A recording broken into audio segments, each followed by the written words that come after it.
You are now watching The Meech.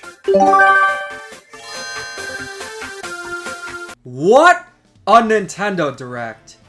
This has been one of the most unbelievable and just downright insane Nintendo Directs we have ever gotten. And considering such a momentous occasion, we have a momentous occasion on the channel, because joining me today for the first time ever for a video is none other than Aqua Twist. What's up? It's great to be here. Aqua Twist was part of the Street Pass Live 2 panel that we did at PAX East. He's also got his very own game coming out, Trilenium, so be on the lookout for that. And he'll be releasing a video about Paper Mario the Thousand Year Door within the next week, so be on the lookout for that. But needless to say, it is very exciting to have you on the channel. Yeah, thank you. I wanted to collab since PAX, but you know, time flew by and I was like, hey, why don't we talk about the Direct, because it was so good. So glad we're able to collab. We'll be discussing our thoughts on the Nintendo Direct, what we liked about it, what we didn't like. We'll also be discussing just the leaks surrounding it and how it was so uncertain what this Direct was going to be. And just overall, how is this for a final year for the Nintendo Switch? Because it's very likely the Nintendo Switch 2 will be coming next year. Yeah, it's just... So going into this, I was expecting, okay, I'm going to lower my expectations. There's probably not going to be a lot of big first-party titles because they're all going to be on Switch 2. Namely third-party stuff. And then I walk out, and then I literally almost cried. I never... like, complete 180 from what I expected. It's insane. Yeah, I gotta say, with Nintendo Directs recently, ever since June 2023, they have been on a roll. The thing is, with Directs before, they were often just so disappointing and often had next to nothing, that I was thinking, why is Nintendo even continuing Directs if they just announce a bunch of farming simulators? But ever since June, they've put out banger after banger after banger Direct. And yeah, going into this, I was uncertain. And I feel like a lot of that has to just do with a certain bird not having the word. I think you know what I mean by that. Hero. Yeah! Rest in peace. I think Nintendo finally got him. It was fun while it lasted, but yeah, there's a lot of speculation that the way Piora was getting sources was via the eShop backend, and since there was third-party stuff listed, he was able to find it out. But now, Nintendo probably caught on, so all this Direct was a surprise. Now, the thing with Piora is, it was nice having the information or hints towards it before the Direct, because if you know that there's going to be things in a Direct, it makes it more exciting. You don't have to worry about, alright, is this going to be a Direct filled with farming simulators, or is this actually going to be exciting? But I gotta say, despite pretty much nothing leaking out, this was one hell of a Nintendo Direct. It's very hard to choose between this one and the June 2023 Direct as which one's better, but I gotta say, with everything announced here, and also considering how games like Princess Peach Showtime and probably Luigi's Mansion 2 HD turned out, maybe this one's even better. This could very well be the best Nintendo Direct of the Nintendo Switch era. Yeah, I mean, so I'm just pulling up the 2023 one now, and the only standouts I can really remember were like Pikmin 4, Mario Wonder, of course, awesome game, WarioWare Move It, Nintendo Live. Yeah, I mean, looking back, this is easily way better than last year's. It might be recency bias, but like, I can't think of many other Directs where I was like popping off as hard as like the ultimate one from like 2018. Let me just say this.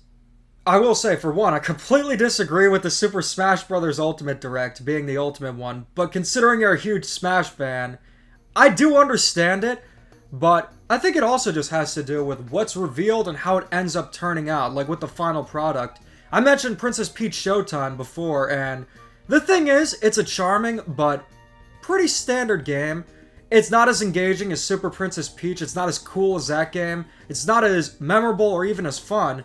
So, looking back in retrospect, and I would also say that goes for the 2017 E3 Direct that announced Kirby Star Allies, and it also announced Pokemon Sword and Shield. Like, that stuff was exciting at the time, but looking back in retrospect, all it really had was Super Mario Odyssey, and was there... I have a feeling that there was something announced 7 years ago. Nah, don't worry about it. But anyways, I gotta say, this was a very strong direct, and I kind of knew that this would be amazing just by the start. Mario and Luigi Brothership. I did not expect Mario and Luigi to actually return, but lo and behold, it's actually here, and it looks amazing. Yeah, no, so I just realized, I think I was on X or Twitter, whatever you want to call it, and they're like, look, here's a ship, and I'm like, it is a literal brother ship. Like, a ship with the brothers. But, weird name aside, I mean, this was like my RPG series growing up with Mario. Like, I played Paper Mario and Mario RPG a little bit, but like, Bowser's Inside Story was my first Mario RPG. And it's really cool to see that this series continues on without Alpha Dream, rest in peace. And the art style, you know, it's no pixel art, but it transitioned to 3D better than any modern Pokemon game I ever did, honestly. Oh, I can go on about that, but I'm willing to say, and this might be a hot take, I did prefer the style of the 3DS games over the ones on DS, and of course Superstar Saga. Mm-hmm. How did you feel about it? Because I know with the remake of Mario and Luigi Bowser's Inside Story, regardless of the circumstances, it was a little bit divisive. More people preferred the original, but I'm one of the few who preferred the remake. And I genuinely love what I'm seeing here, where it translates the box art into 3D. Oh, yeah. I mean, I agree. I really liked the 3DS art styles in the Mario and Luigi games. I kind of wish that, like, they would go back and remake all of the games in that style for consistency's sake. Even though Bowser's Inside Story was my first one, like, I love Dream Team, and Paper Jam was alright, but yeah, no, I agree. There's something about, like, the extra, like, 32-bit-ness to the pixel art that just makes it cooler to see compared to, like, the regular pixel art of the DS games. I will say Game Boy Advance has some beautiful pixel art. Games like Wario Land 4 instantly come to mind. Ooh, yeah. But going on to the title, Brothership, I did notice that after the direct. Like, at first I thought Mario and Luigi Brothership, it sounds like a sort of name for a Fire Emblem game.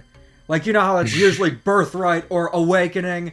Like, Mario and Luigi Brothership. But looking at it, it's actually a pun that apparently there is a ship that is a big part of the game, and you can see in the box art Luigi has a telescope. But there's also a new character, I think the name's Snowlet, which is a pig-like creature, though not a pig. And it looks like this character is replacing Starlo. So it's very interesting to see how this game's turning out, and I wonder who is developing it, because we know that Alpha Dream went defunct.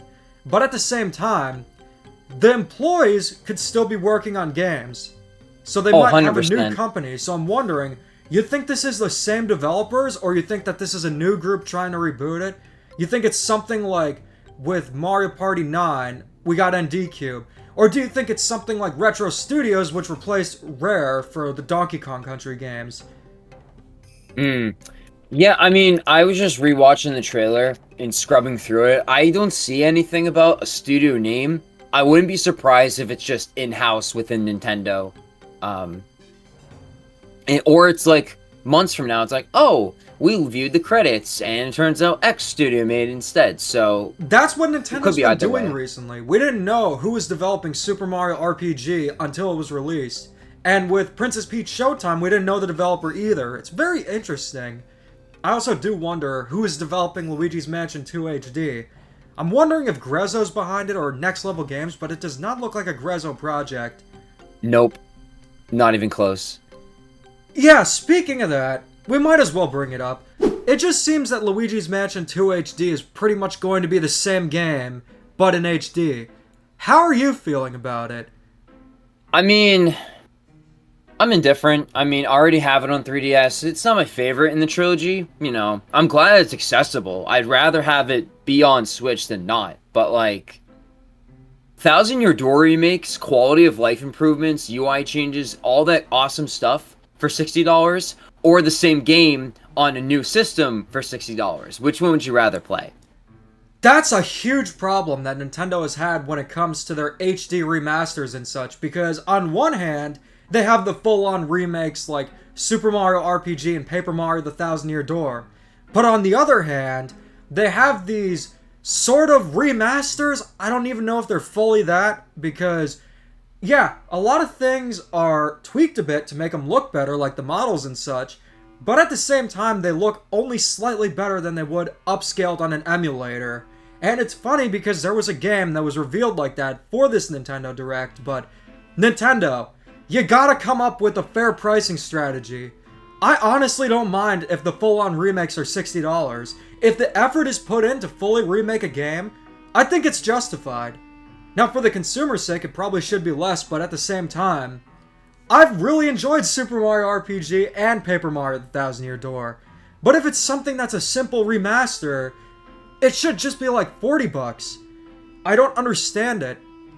Yeah, I mean, Metroid Prime Remastered, like last year, the graphics look way better, almost like a PS4 game or something like that.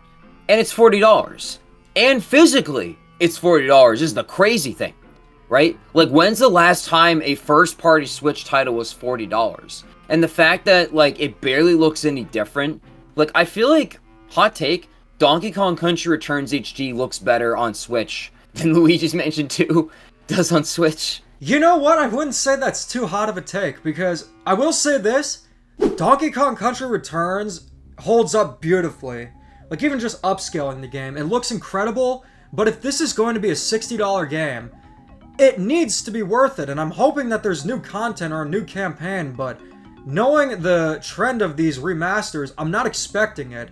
And the thing is, I'm not upset we didn't get a new Donkey Kong game. I think it's actually great to see Donkey Kong Country Returns, and it probably will be the definitive version. But again, I just wish these HD remasters weren't so overpriced. If they were priced accordingly, then it's just pure hype. And also, if they release sooner, from reveal to release, Luigi's Mansion 2 HD almost took, or actually it took over a year. A year? Yeah. It was revealed in the 2023 June Direct, and it's going to be released next week. That's insane. And for Donkey Kong Country Returns HD, that's going to be in January. Also, January. I need to just tell Nintendo again, why release games in January? That's one of the worst times you can release them. But I think that's just my business major kicking in. I would say, honestly, I'm okay with it. Like, usually January, I'm like, dang, I don't know what games I want to play. And sometimes, like last year, Persona 4 came on Switch. Awesome, so I had something for January. This year, Another Code came on Switch. Great. And I like that trend because I do have a backlog. I have stuff I want to play. But this is a game I never finished, and I own it. But now that it'll have apparently the additional 3DS levels, it's going to be the definitive version. And as long as the motion controls being forced is taken out, I think this is going to be a really fun game for platformer fans. Oh, Donkey Kong Country Returns is one of the best 2D platformers out there, and I did beat it on the 3DS. I will say it's one of the hardest games to go back to, simply because the frame rate's only 30, but that game did remove the motion controls. So having a definitive version, it's a great thing. It is nice to see Donkey Kong return. So this is They should have called it Donkey Kong Country Returns Returns. They should have done that. That would have been really funny. It would have been. I also think they should have called Luigi's Mansion 3 Luigi's Mansion Darker Moon. So that's probably why I'm not at Nintendo making titles for the games. But remember when you said, when was the last... Remember when there was the last time that there was a first-party Nintendo game for $40? Well... The 3DS, that's right! Actually, no. It was Nintendo Switch Sports, which we saw again in this Nintendo Direct. Were you expecting that? It came out 2 years ago, and it all of a sudden got a new content update. I never played it, to be fair. It looked cool, but like, I'll always play Wii Sports. This one, no me, no buy. You know how they say for SNK games, no my, no buy? It's no me, no buy for me. Sorry. there are technically Mii's, but I Yeah. totally get what you mean because they're just plastered on lazily, just like the whole game is. Oh my gosh, so obviously I'm known to kind of love to hate Nintendo Switch Sports. Ever since it was revealed, it's pretty much everything I didn't like about Nintendo Switch games. It released unfinished, it got rid of the Mii's, it lacked any of the charm of the Wii Sports games, even Wii Sports Club. But seeing it back, it was just really weird. I don't know if I should be too surprised because, I mean, it's Nintendo Switch Sports, it sold very well, but I think that was mostly in Japan. It doesn't really seem to have much of an active player base despite selling well, but it's so weird how they handled this game. Like, literally, the last update was in November of 2022, which added golf. And, What? Yeah, did you know that? I didn't realize it's been that long. I knew there was a golf update, but wow, I thought there was at least like a mini season thing last year, but that's... Well, Yeah, I don't I'm know if it counts, but Okay. the season that Switch Sports had was the leg strap update, which allowed you to use the pack-in accessory for a game of soccer that came bundled with the game on July 27th. And then we had to wait 7 months from the game's release to get golf.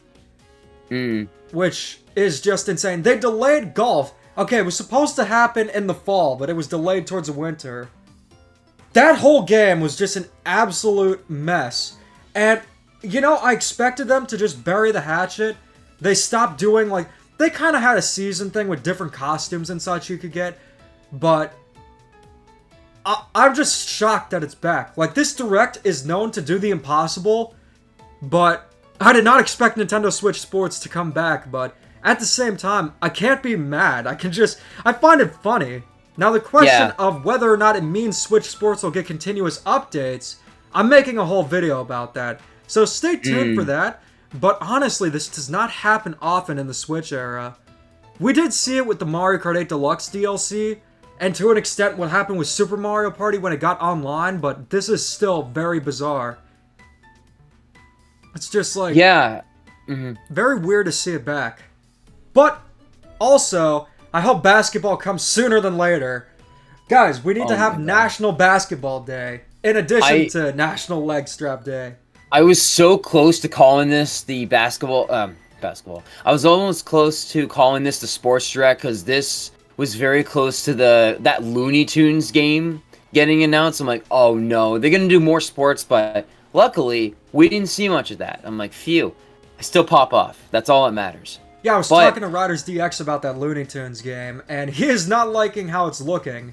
But yeah, that's pretty funny because we've had directs that usually consist of one genre, most notably the Farm Direct. Right. So there is one thing, I mean, it's not a traditional sport, but another type of sport. Fighting. And the Marvel vs. Capcom collection, I'm interested in hearing what you think of this, Demeech, because as someone who follows Maximilian Dude and the FGC, Marvel vs. Capcom being on Switch is a major revolutionary step in history. We haven't seen a game in that series on a Nintendo console, let alone Marvel 2 coming back. That is, dreams have been made true today for all fans of gaming, and I feel like that's incredibly underestimated in how good of a direct this was. Now the thing is, my friend T&D is also a huge fan of Marvel vs. Capcom, and when he saw it, he had a very similar reaction to you. Personally, I haven't played the games, but from what I'm hearing from you, I've kind of experienced it with Pac-Man, because with Pac-Man, there was a collection that released in 2022 being Pac-Man Museum Plus, which had a lot of arcade games that we haven't either seen re-released in years or on a Nintendo console.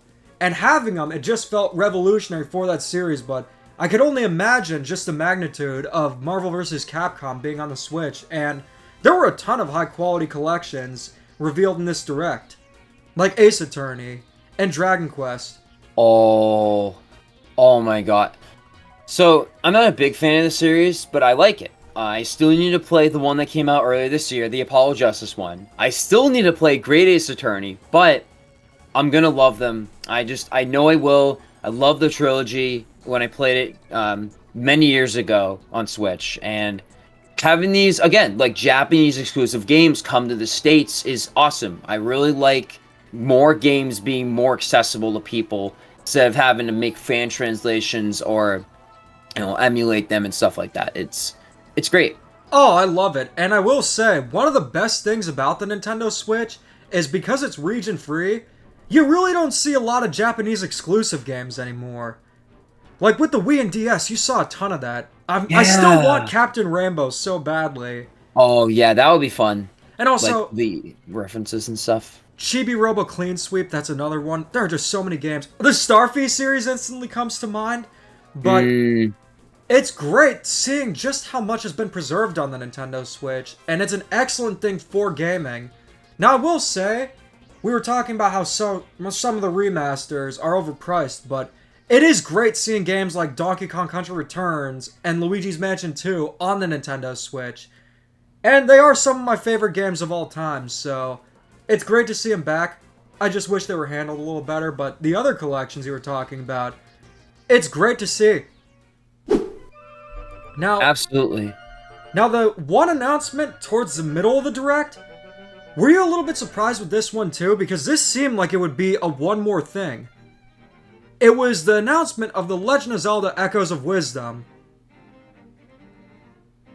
I mean, so I was thinking we were going to get some form of 2D Zelda, even though Tears of the Kingdom just came out. Either an Oracle of Seasons and Ages remake, or just something like new. A lot of people are speculating, from what I heard, like Link Between Worlds coming to Switch. I'm like, nah, they're not going to do that.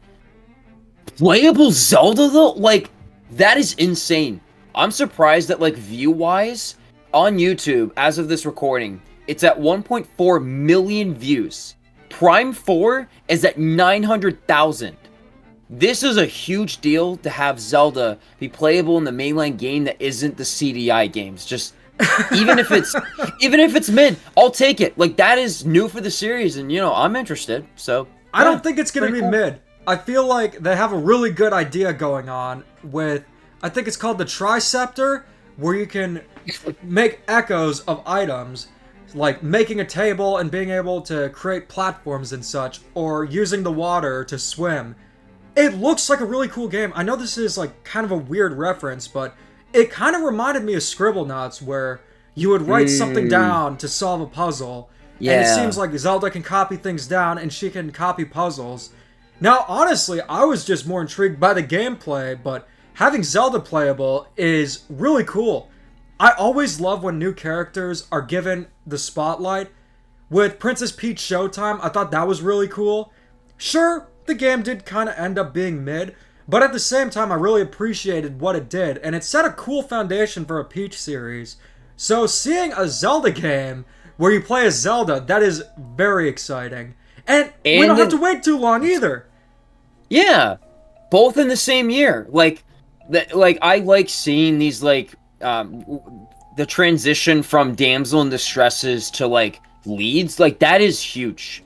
And regardless of the quality, like, I appreciate Nintendo for taking the risk, especially during an era, especially with, like, Super Mario Party, where the risks could be a lot better and higher, in my opinion. Now, I will say this, with the damsel in distress thing, I'm so glad that they're pretty much retiring that tried and tired plot, because it's lazy, it's boring as hell. It encourages, when they get rid of it, it encourages something different, and I feel like with Princess Peach Showtime, they did a great job with that. And even with Super Mario Bros. Wonder, the story of that game is way more interesting, considering that Bowser literally turns into a castle, and pretty much all Bowser cares about is partying. He doesn't care about Peach, which, well, he does, kind of. But at the same time, it's cool to see games like this, and I love when Nintendo tries out new ideas. Now, sometimes they might not always work out the best, but hey, there's always a chance to learn from them. And that goes into, speaking of Mario Party, it seems that the new game Super Mario Party Jamboree could potentially be classic Mario Party formula, but expanded upon with new ideas. How are you feeling about it? Because when it comes to developers I'm not confident in at all, and D-Cube is up there towards the top. they are very bizarre when it comes to developing games, because a lot of people thought Super Mario Party was going to be that return to form, but it just wasn't that. But Yeah. I can kind of pinpoint what the problems were. Like, the boards were really small, there were barely any of them. But, and the control scheme. So, I'm conflicted.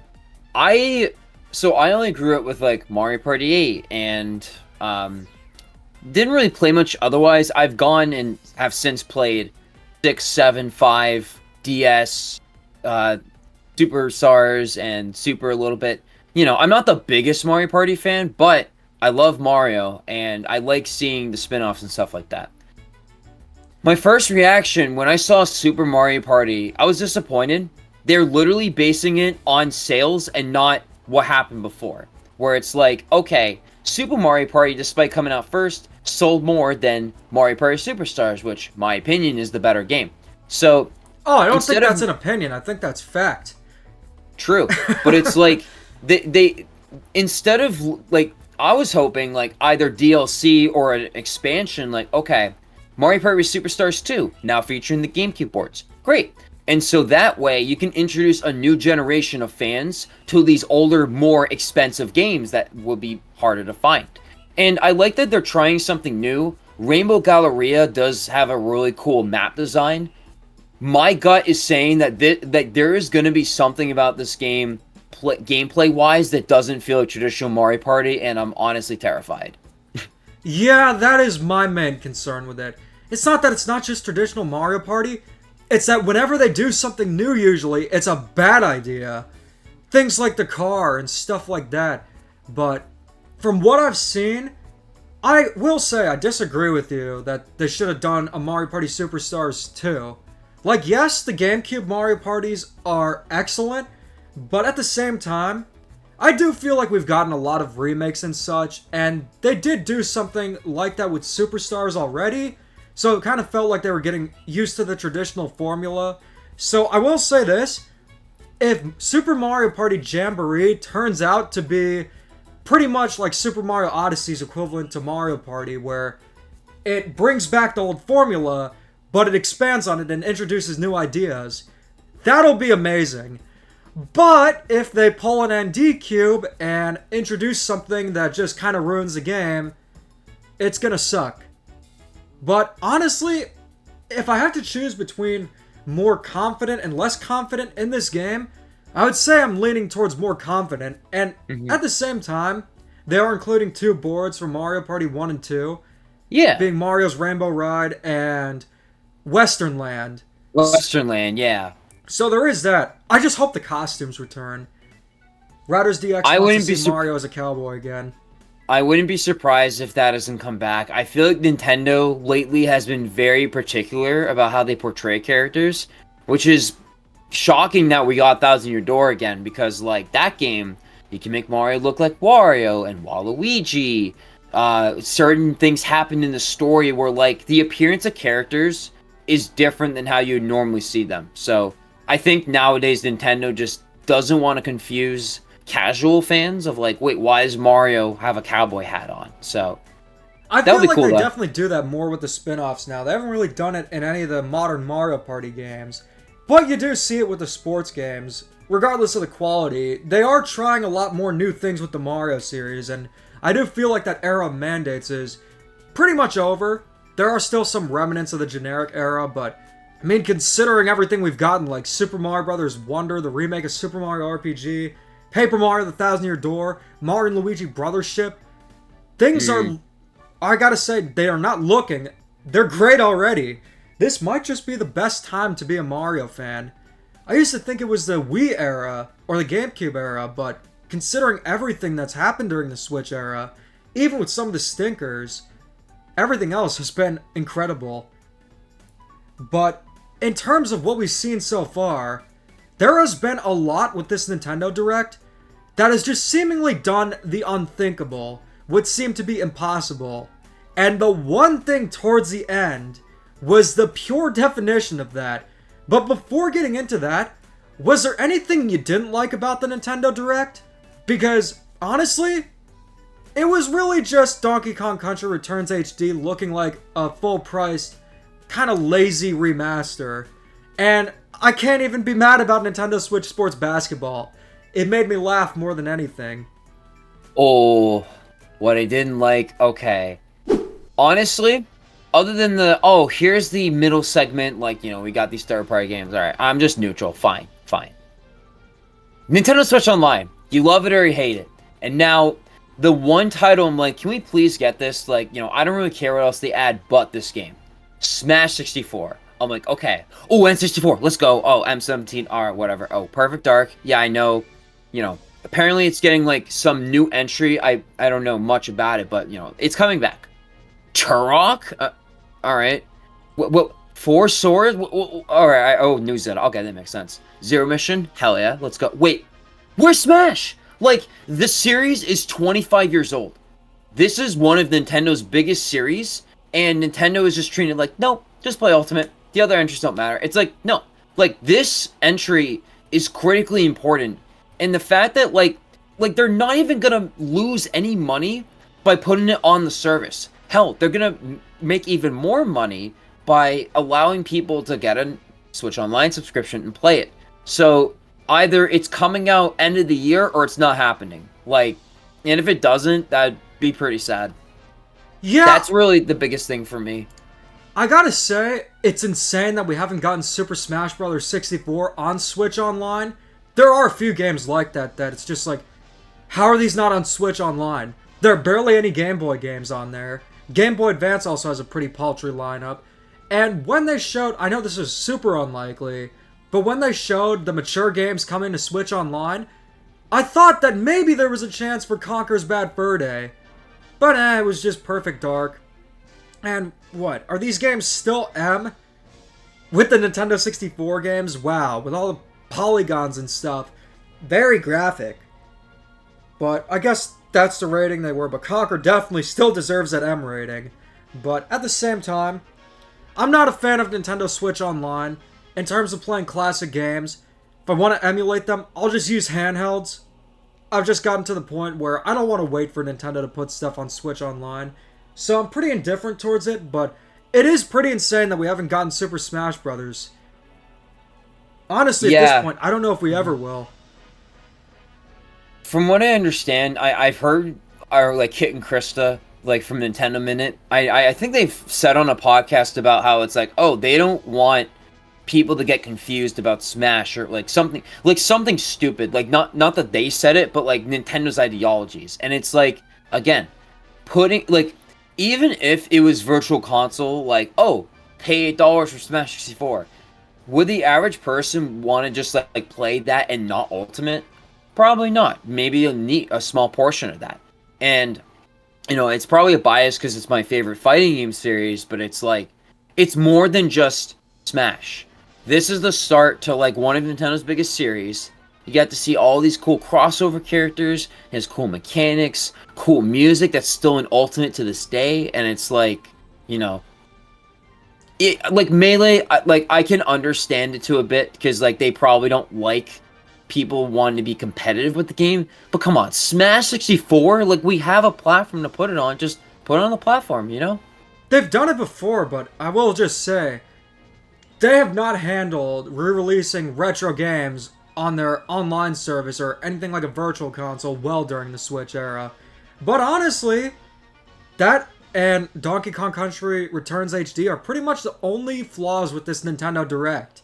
Now, the ending reveal, you know how I've been kind of hinting at, oh, something happened 7 years ago? Well, now I remembered it, and so did Nintendo. Metroid Prime 4 is real, and it is coming in 2025. And it's called Metroid Prime 4 Beyond. I'm gonna let you start this because, my gosh, your reaction to it was just something else.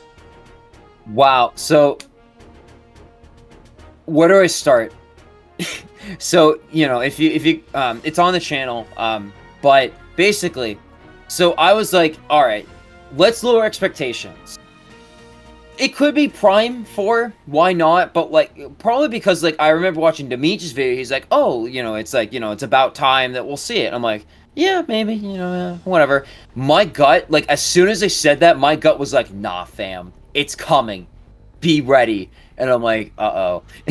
And then as soon as I saw that, like, Cosmic Year 20x9, I'm like, that's Prime 4. Like, 0 to 60, holy crap, I was so overcome with joy. And it's not even my favorite series, is the funny thing. But it's like seeing someone you haven't seen in years and worrying that you don't know where they are. And, like, they're back and better than ever and more beautiful than ever. And, like, I have not reacted to that sort of announcement since Odyssey in 2017. As a Metroid fan, as someone whose Prime is, like, one of their favorite games, wow. Thank you, Nintendo. Like, you've turned next year into a year I was unsure about into, like, one of probably the most exciting upcoming years of my life. So, thank you. I gotta say, with Metroid Prime 4 Beyond, well, it actually has a name now. When it was announced, it was literally just the logo, and the last update we got was 5 years ago. So considering how much time has passed, and considering that it's been closer to a decade since it was revealed than it's been since 5 years ago, or, like, you get what I mean. Yeah, the reboot.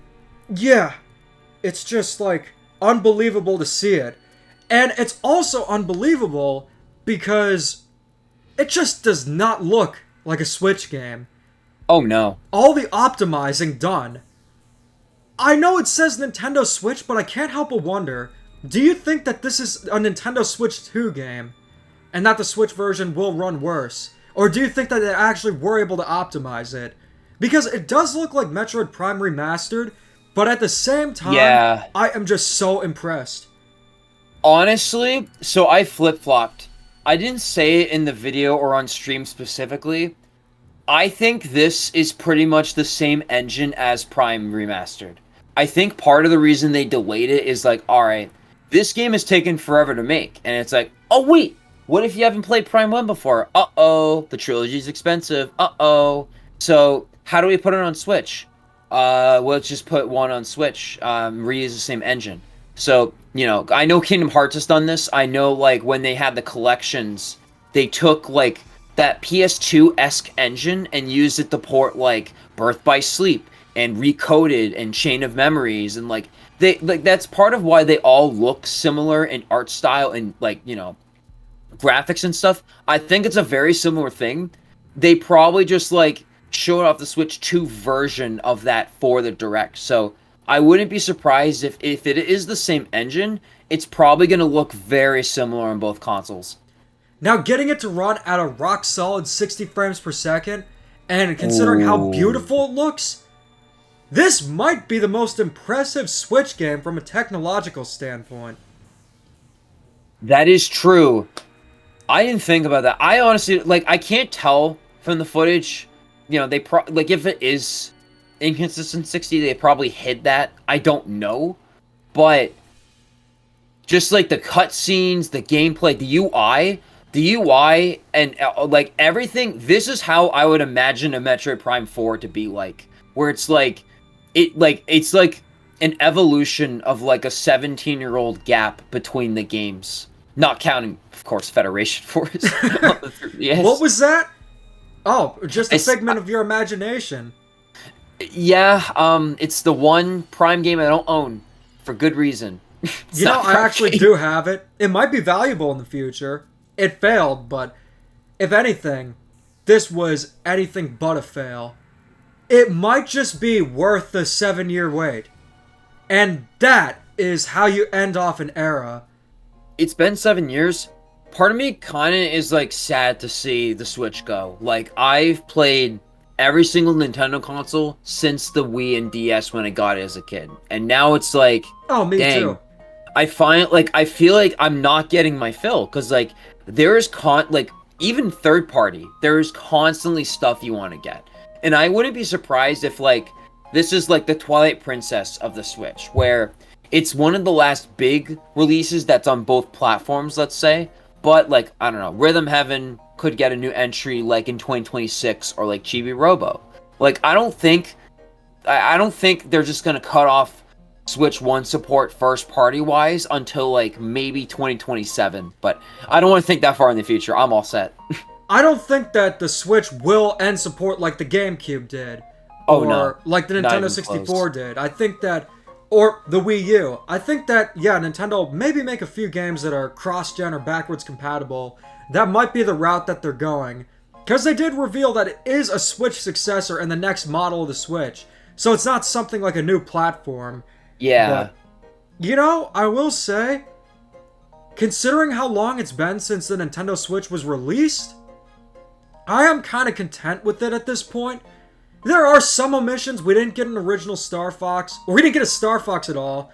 We didn't really see F-Zero outside of F-Zero 99. But you're going to have that on every system where a series skips an entry. And that's totally fine. But considering just how much we got on the Switch, and if it is ending off with Metroid Prime 4 as the last major game, this might very well be my favorite console of all time. It's coming very close between the Wii and the Nintendo Switch. Oh, but I same. gotta say, I think the Nintendo Switch might just win. Yeah, I mean, I'm the same way. I mean, there's a reason I use it in my intro for the... Sorry, there's a reason I use the Wii as my intro nowadays, because that influenced my passion for gaming and Nintendo. However, especially this decade, part of the reasons I think it's one of the best and worst decades is because of the Switch. Because my level of love for gaming and just passion, skill, all that, I couldn't be able to have that without the Switch. Just like so many great games, awesome ports, awesome memories, and awesome communities. And I'm very afraid that the Switch 2 isn't going to be the same, even if it's just as successful, if not a little under that. I'm worried it's going to just be like a PS5, where it's like, oh, here's a new Switch, it runs better, plays better games. But I'm worried the charm's going to be gone. I'm worried that, like, this is like, I don't want to say the adult version, but like, this is just a more sleeker version of the old Switch instead of like, this is a Nintendo console. Does that make sense? Yeah, it does make sense. In some ways, I do kind of feel like the Switch was that way, going from the Wii U. In some 100%. ways, not. I do like just the concept of the Switch a lot more. I'm glad that there aren't gimmicks like the gamepad. And I'm glad that the main gimmick is just being a console handheld hybrid. It's cool to have motion controls and stuff like that, but as long as it's not something like heavily baked in, that's not a great idea like the gamepad. I do miss the Nintendo charm, though. I miss things like Miiverse, I miss the UI, Yeah, the miss menu Miiverse. music, games that incorporate the Miis, and I'm hoping that the next console is more charming, but I gotta say, even if there isn't that level of charm that there was in the 3DS, Wii U, Wii DS era, the games still definitely have that, and I gotta say, a lot of the games have been better than they ever have been before. There are the exceptions, of course. I do feel like Pokemon's been worse than it's been ever, and by a long shot, too. And there are the stinkers like the sports games, but overall, wow. And I'm still kind of stunned with this Direct, because you would think that the last year for a console would be light, but it's really not. Yeah, I mean, as someone who, like, loves collecting games and just all that things, like, especially with the Switch is my main collecting system right now, because it's just like, there's almost always something I want to get. First party, third party, indie, expensive, not expensive. Like, I like so many different genres that it's like, it's encouraged me to try, like, strategy games in a way that I haven't been able to do before. And I've seen that before, where a lot of people try out new games that they wouldn't have before. Like, I've seen so many people get into Pikmin. I have really good friends who have gotten into Pikmin and WarioWare. I think you know who you are if you're watching, but yeah, at the same time, it has just been an incredible era, and also, this Direct was an absolute banger. But anyways, I think we're gonna wrap this up. Make sure to subscribe to Aqua Twist. He has an excellent channel, so go check him out. Thank you. And as always, keep calm and da-don.